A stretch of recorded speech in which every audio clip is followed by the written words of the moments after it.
فقضاهن وقالوا إن الذين ومن آياته إليه يرد حاميم فاطر السماوات والذين ذلك الذي ومن آياته وتراهم وكذلك أوحينا والذي نزل من السماء. ارجع من هذه الصفحة 300 صفحة وقل بأي آية تنتهي. ثم أنزل الله سكينته. دقيقة اصبر دقيقة الكمبيوتر ما يلحق به.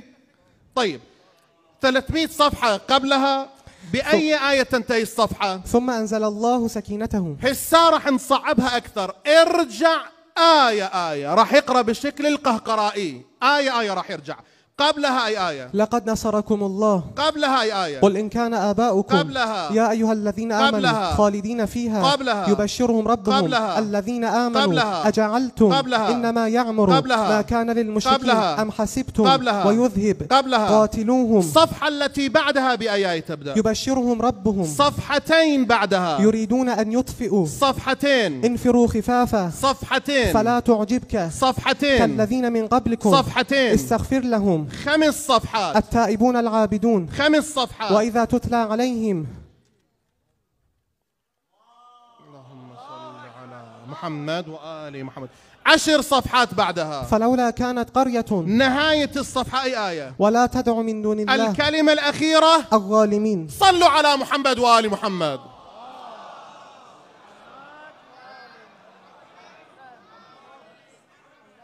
يلا هسه بالفارسي إن شاء الله، بس أنا ما أدري الدنماركي شلون أمشي. طيب بسم الله الرحمن الرحيم. أحد الإخوان أخي يعطي رقم صفحة. تفضلوا مولانا. 313. بسم الله الرحمن الرحيم. جناب الأستاذ حبيب الغالي الدكتور محمد مهدي، ما هي السورة؟ سورة طه، الجزء 16. هذه الصفحة في جانب اليمين. هذه السورة تبدأ من أي صفحة؟ 312. بأي صفحة تنتهي السورة؟ 321. ولهذه السورة 135 آية. أحسنتم. بداية الصفحة أي آية؟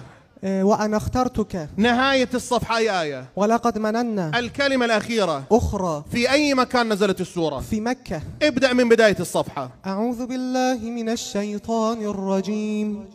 بسم الله الرحمن الرحيم. وأنا اخترتك فاستمع لما يوحى. إنني أنا الله لا إله إلا أنا فاعبدني وأقم الصلاة لذكري. أحسنتم. طيب الله، اعطينا رقم صفحة اللي هي اليوم الزاحة منه. اعطينا رقم صفحة. 425. صفحه 425 تقاضا کردند عزیز ما. خب صفحه 425 جناب استاد دکتر محمد مهدی حقگویان. سوره مبارکه احزاب، جزء 22. این صفحه سمت راست هست. از چه صفحه شروع میشه این سوره؟ 418. چه صفحه تموم میشه این سوره؟ 427 و 73 آیه هم داره این سوره. احسنتم. خب اول صفحه چه آیه؟ ترجی من تشاء. آیه آخر صفحه؟ ان تبدو. کلمه آخر؟ علیما. از اول صفحه تلاوت کنید. بسم الله الرحمن الرحیم. ترجی من تشاء منهن وتؤوي إليك من تشاء ومن ابتغيت ممن عزلت فلا جناح عليك ذلك أدنى أن تقر أعينهن ولا يحزن ويرضين بما آتيتهن كلهن والله يعلم ما في قلوبكم وكان الله عليما حليما. جناب آقای دکتر حقگویان، صفحه بعدی اولین آیه رو لطف کنید به یه روایت مختلف بخونید، ورش بخونید. بسم الله الرحمن الرحیم. لا جناح علیهن فی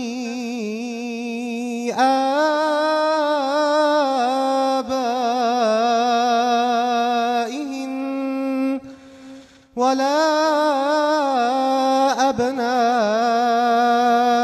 أبنائهن ولا